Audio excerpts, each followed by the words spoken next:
Welcome back, guys. So I wanted to make a quick video about law of attraction. As you guys know, that is something that rings true for me as a spiritual person.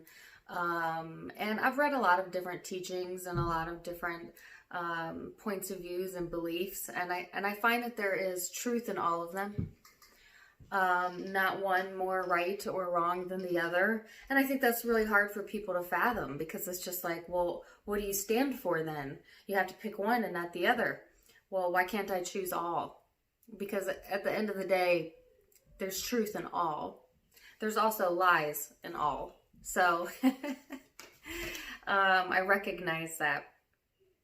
But one of the universal laws that I find to be very true, regardless of your belief structure, is that we bring to us what we are emanating, what we are vibrating.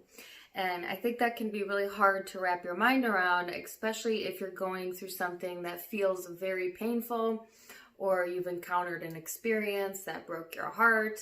Some people even really get angry at that statement.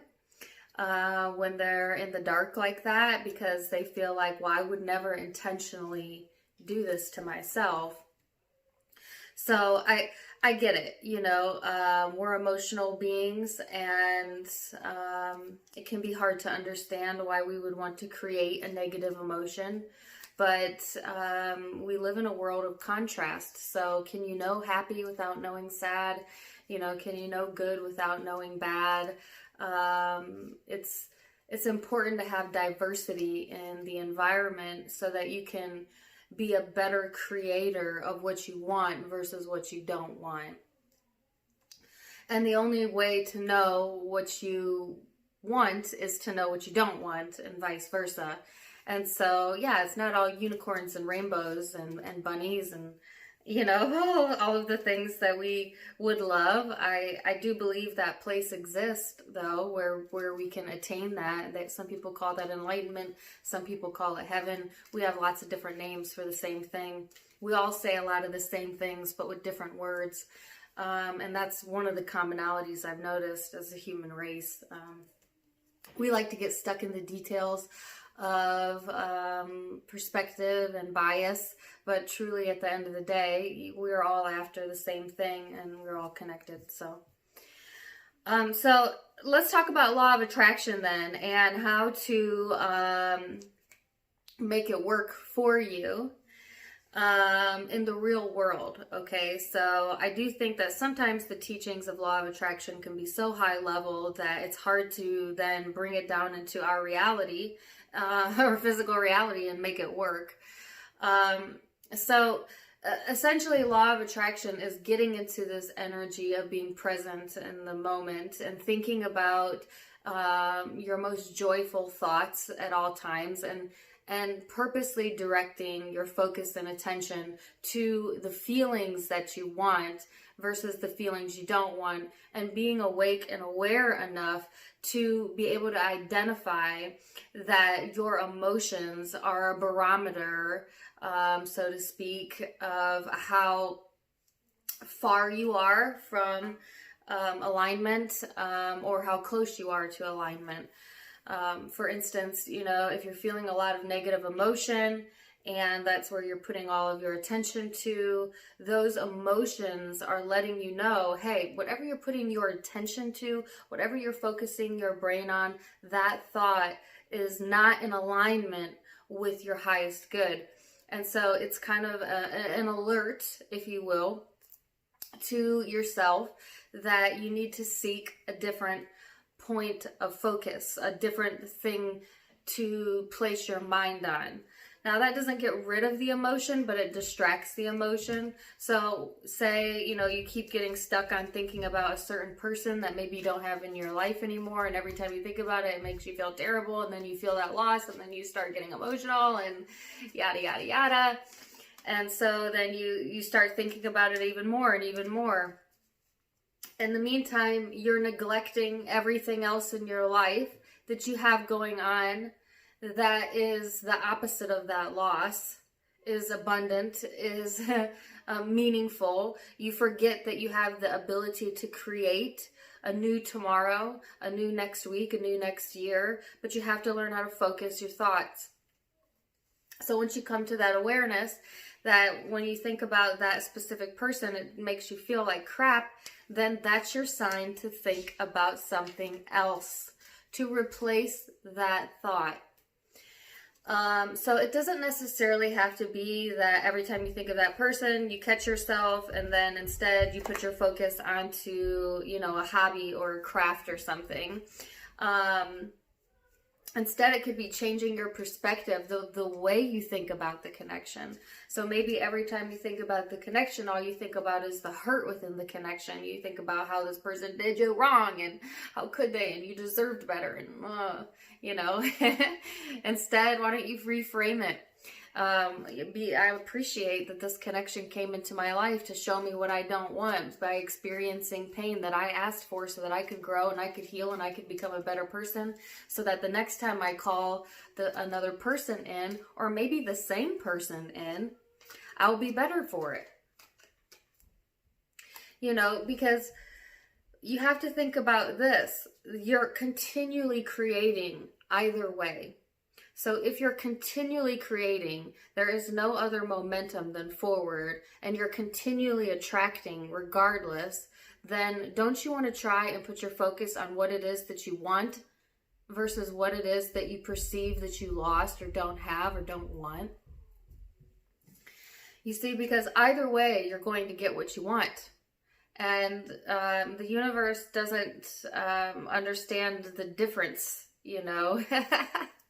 It's just whatever your point of focus is. So if your point of focus is on what you've lost, then essentially what you're saying is you want more reminders of what was lost. Vice versa, if your perception is focused on gratitude for all that is and all that is coming for you, then the universe is going to bring you things to be grateful for and have gratitude towards. It's like one of the most simple teachings, but it's so much harder to do, And I think that's because by nature we are emotional beings, We feel things to a great degree, and we have a lot of empathy, and we've also given ourselves unspoken rules by coming to Earth. For example, when you lose somebody, it's normal to feel sad, and you should grieve, and you should go through those emotions. And while that is true, the length of time that we stay in those emotions are entirely up to us. So are you ever going to get into a life where you don't feel any pain, you don't feel any loss, you never go through any negative emotion? Absolutely not. You came here for a human experience, and therefore you will experience a human experience. That's what you want. That's what you wanted. But can you control how long you stay in the pain? Can you control, where you put your mindset? Can you control what your future outcome is going to be? Yes. I see people get hurt in life, and they stay in that hurt. And then they dwell in that hurt, and then they allow that hurt to become who they are, and that hurt then becomes their title, and that title is now intertwined with their hurt, and they make entire lifetimes about feeling bad about something that went wrong in their life, whether it's a very small wrong or a very major wrong. And while I have empathy for the wrong, the person is the one who chose to stay in that hurt, and not only stay in it, but define their whole life around it. I could think of nothing more silly than to do that, than to do that. Vice versa, you may have a person go through the same exact thing, the same exact wrong, and they felt it, but then they choose to have gratitude towards what it taught them, and they understand that better and more abundant things are coming for them, and they expect the best, and they pull themselves out of it, and it becomes just a blip on the radar. That wrong happened to them, but it doesn't define them. It doesn't define them. What defines them was their ability to overcome it. And that's the title they get. So do you see how it works? Do you see how it works? It's all about your ability to use your emotions as they were meant to be used, which is, like I said, your emotional compass. So if you want to know how close to alignment am I and how far from alignment am I, look at your base mood. If your general affect, if your mood, over 50% of the time is angry or sad or meh, it lacks excitement, then you're probably a little bit further from alignment than you think that you are. But the good news is once you understand that and you place your focus then on things that make you feel good and people that make you feel good, and you let go of those negative weights that we carry around, those thoughts, those hurts, just let them go and realize that every day is a brand new day to live your life the best way you've ever wanted to live it, then you start to come more in alignment again. So I thought I would do a video on that. I'm sorry for all the background noises, but I've been getting a lot of questions on that recently. And of course I do relationship readings. So a lot of you want to know, okay, I'm over it, but why do I still care? Why do I still check on them? Why do I still feel hurt? And it's because you're putting your attention on that hurt. And so instead, change your perspective. Okay. So that's your starting point. I hope that you guys enjoyed this. Let me know in the comments below if you like these kinds of videos. And otherwise, till we meet next time, my friends, namaste. Bye.